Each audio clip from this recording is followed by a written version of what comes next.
بسم اللہ الرحمن الرحیم۔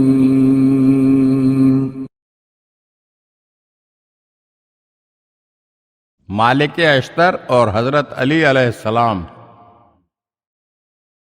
ایک دن حضرت مالک اشتر نے امیر المومنین علی علیہ السلام کی خدمت میں عرض کی، مولا، ہم نے اہل کوفہ کے ذریعے سے جنگ جمل فتح کی اور کوفہ و بصرہ کے لوگوں کو ساتھ ملا کر صفین میں شامیوں کو شکست دی۔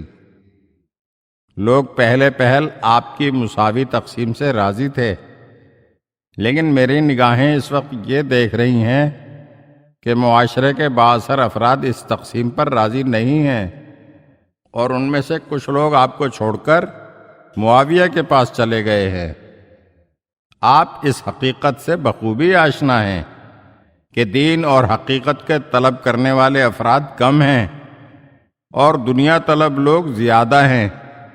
اگر آپ با اثر شخصیات کو وظائف میں ترجیح دیں تو وہ آپ کی خیر خواہی کریں گے اور آپ کے مددگار بن کر آپ کے دشمنوں سے نبرد آزما ہوں گے۔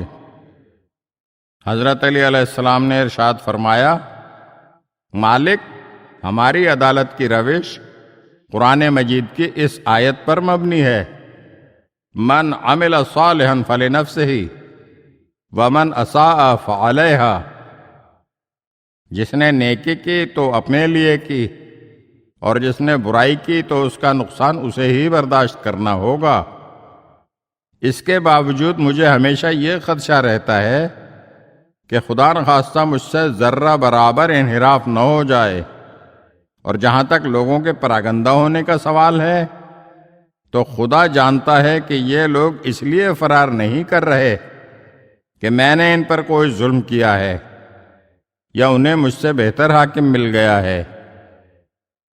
یہ لوگ فقط فانی دنیا کے طلبگار ہیں۔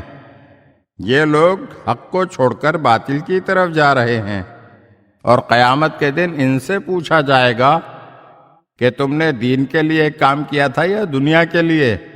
اور جہاں تک بااثر افراد کو مال و دولت دے کر اپنے ساتھ ملانے کا سوال ہے تو میں کسی کا حق کبھی بھی دوسرے کو دینے پر آمادہ نہیں ہوں، اور رشوت دے کر کسی کی نصرت کا طالب نہیں ہوں۔ اگر آپ ہمارے چینل کی نئی ویڈیوز دیکھنا چاہتے ہیں تو ہمارے چینل کو سبسکرائب کریں اور گھنٹی کے بٹن کو دبائیے تاکہ ہر آنے والی ویڈیو آپ کو جلد موصول ہو سکے۔ اور ہاں، لائک اور شیئر ضرور کیجیے اور اپنے قیمتی کمنٹ سے ہمیں آگاہ کیجیے۔ شکریہ۔